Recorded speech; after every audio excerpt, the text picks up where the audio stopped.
take a minute. And all the things that he said nice about Colleen I'm about to make fun of. So, this is awkward. I also need some notes. My name is Sara Fry, and I am the proud big sister of the bride. Colleen and I have been close in our lives as sisters, mostly as friends. And there's one beautiful part of her that I love, and that is she's the best at giving directions. She's given me directions my whole life, although she is shorter and younger than me. She's very good at that. I was actually given 3 responsibilities for this wedding. Number 1, provide 1 ring bearer and 1 usher, and I did it. Fold all the programs. That was my job. Nailed it. Number 3, write a toast for this reception. It's a little bit harder because I don't think that I'm as wise as my dad and my mom, all of the couples that we have that have been married for over 30 years, but I have been married for 10. And I was remembering back to our wedding and what kinds of advice people gave us, and I asked my husband, and he shrugged at me and said, people gave toasts? And I thought, thanks for your help. I'm on my own. But I do have a couple of things I just want to share with you. It's the difference between what an ideal world looks like and what real life can throw you sometimes. Tradition says that you should keep the lines of communication open between each other, which is very important. But negotiations in a marriage do not always end in a handshake and date night. Sometimes the language of marriage is not even the spoken word. Sometimes it's the complete silent treatment, or a Morse code-like sequence of slamming doors. Sometimes obscene gestures, dirty looks. Sometimes it's a series of huffy sighs and groans that could otherwise be mistaken as growling. But the reality is someone has to initiate peace talks. You will eventually have to speak to each other. Marriage is not always 50-50. Depending on who you talk to, the statistics may look more like 90-10. Despite the best advice, you will sometimes go to bed mad and wake up even madder with 10 additional bullet points to your initial argument.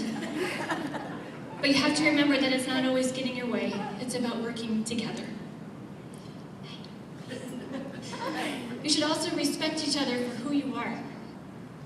Who you dated is who you married today, and weddings do not cure annoying habits.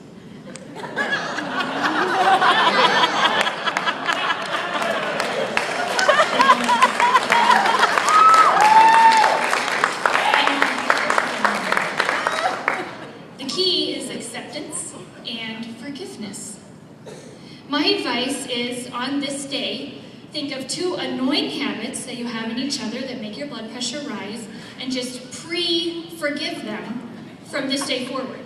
That way, tomorrow, when your nerves are fraying, you can say, she is so lucky that was on the list, because you can't be mad at something you've already forgiven. I'll give you some examples to start your list. Nick is a funny and charming guy who will always be my favorite walking music encyclopedia. But he's a Husker fan. And by fan, I mean he's the guy wearing the oversized cowboy hat in outrageously red overalls on any game day. And the funny part is that I wrote this speech 2 weeks ago, and last night I saw pictures of him over and over in the same red overalls. I know him so well. But you're forgiven, because we're pre-forgiving you. My sister is a caring and compassionate person, like my dad said. She's ready to step in to do the right thing, whether it's opening a door for a family or standing up for a cause.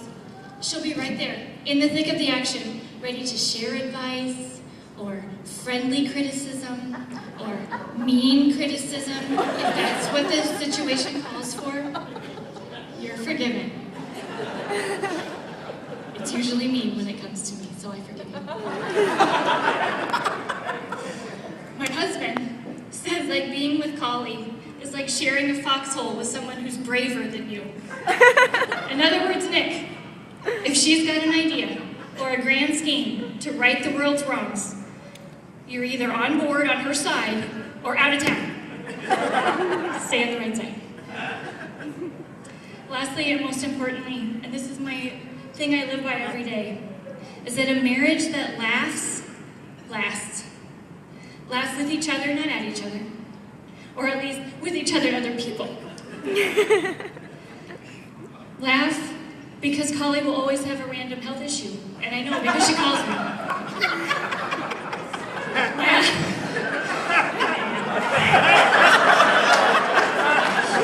I'm her personal doctor. Laugh because they're enough member of Nick's family for a birthday, anniversary, wedding shower, wedding, baby shower, baptism, or graduation for every weekend forever.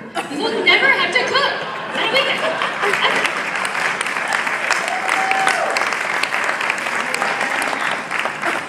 Laugh because life sometimes will give you reasons to cry.